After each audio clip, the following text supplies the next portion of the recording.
semuanya, perkenalkan nama saya Winski Dede Manado dengan NIM F1E222047. Di sini saya akan menyampaikan materi atau rangkuman yang sudah saya buat untuk menyelesaikan tugas dari sistem komunikasi. Baiklah, pada kali ini kita akan menjelaskan tentang pengantar sistem komunikasi. Sebelum kita mulai, kita harus mengetahui apa sih itu komunikasi. Komunikasi data atau pertukaran data adalah dua perangkat atau lebih melalui media transmisi, misalnya seperti kabel. Untuk bisa terjadinya data komunikasi, perangkat harus saling berkomunikasi atau terhubung menjadi sebuah bagian dari sistem komunikasi yang terdiri atas kombinasi dari hardware, perangkat fisik atau keras, dan perangkat software atau program. Efektivitas sistem komunikasi data tergantung pada 4 karakteristik dasar, yaitu pengiriman, akurasi, ketepatan waktu, dan juga filter.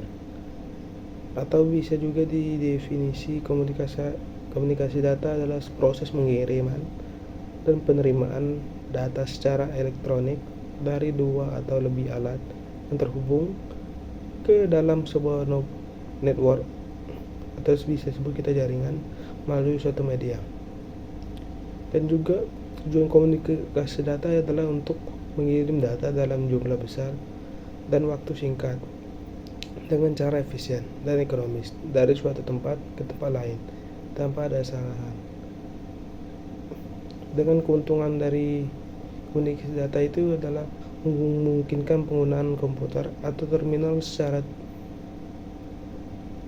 terpusat atau sentralisasi maupun tersebar atau desentralisasi, sehingga mendukung manajemen dalam hal kontrol dan juga mempermudah kemungkinan pengelolaan dan pengaturan data yang ada dalam berbagai macam sistem komunikasi, dan juga mengurangi waktu untuk pengolahan data langsung dari sumbernya atau mempertinggi kehandalan dan juga mempercepat penyebaran informasi.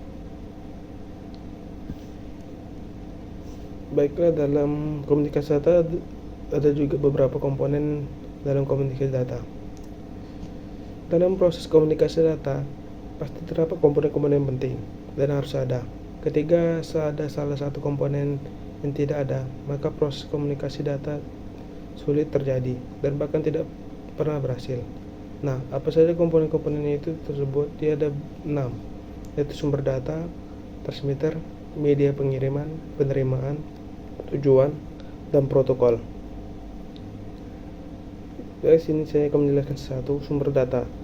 Sumber data penting dan digunakan sebagai tempat utama di mana kumpulan data sekaligus informasi dapat dimunculkan. Kemudian dikirimkan sumber juga bisa diartikan sebagai sumber asal dari suatu perangkat yang berfungsi untuk menginput data serta pengirimannya ke tujuan penerima. Selanjutnya transmitter.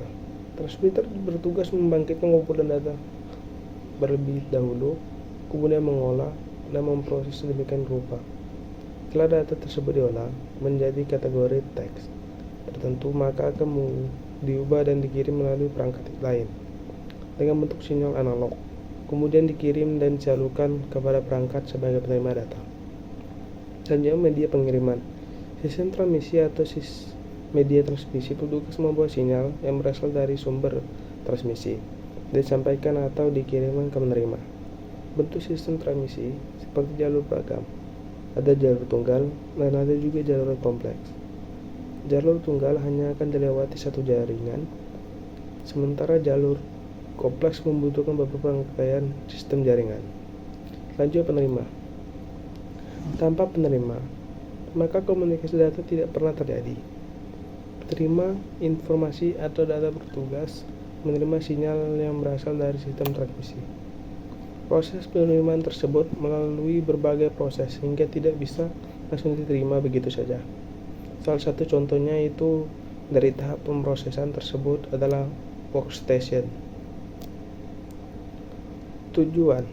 Pengiriman merupakan komponen di dalam komunikasi data yang berperan mengirim data. pengiriman akan mengirim data yang sesuai target atau penerima yang diinginkan. Hanya saja, data yang dikirim tidak bisa langsung diterima oleh target, melainkan masih melalui berbagai tahapan proses. Baru kemudian data tersebut dapat dikirim sampai ke penerima sesuai file yang diinginkan, atau teks, audio, video, ataupun gambar. Selanjutnya, protokol. Protokol adalah seperangkat aturan yang mengatur komunikasi data. Ini merupakan kesepakatan antara perangkat yang saling berkomunikasi. Tanpa protokol, dua perangkat mungkin tidak akan terhubung, jadi tidak dapat berkomunikasi. Orang yang berbicara Portugal tidak dapat dipahami oleh orang yang berbicara bahasa Mesir. Seperti itu pengertiannya. Baiklah, selanjutnya itu proses pengirimannya. Seperti ini dari gambar ini kan. Pertama, sumber pengirim dia akan melakukan pengiriman. Itu termasuk dalam sistem sumber. Sistem sumber itu seperti pangkal dari yang memulai. Baru setelah mengirim dia akan masuk ke sistem transmisi, yaitu sistem pengiriman, pembagian atau pengiriman. Setelah itu dia akan langsung sampai ke penerima dan akan sesuai dengan tujuan yang dicapai. Itu termasuk dalam bagian sistem tujuan. Seperti gambarnya itu dari workstation itu seperti PC kita, lalu akan ke modem. Modem ini bagi untuk menyambungkan PC ke data, akan terhubung ke internet. Setelah itu dia akan terbagi ke sinyal dan modem tempat yang dan akan sampai ke server yang dimana sinyal itu diterima oleh modem dan langsung disampaikan ke server. Terus ini model komunikasi data ada 3. Yang pertama, komunikasi data simplex atau satu arah, yaitu dari mainframe langsung ke monitor. Itu misalnya dari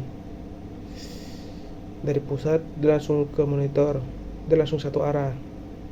Kalau yang kedua itu komunikasi data half duplex, dua arah bergantian.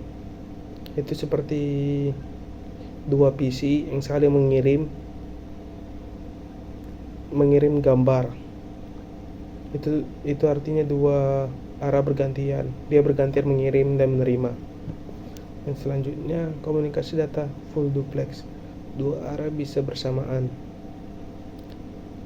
Yang bersama-sama yang kedua itu mengirimnya itu bisa muter-muter dari workshop 1 ke workshop 2 dan workshop 2 ke workshop 1 itu. Tapi kalau di sini dia langsung satu jalur bisa mengirimnya itu.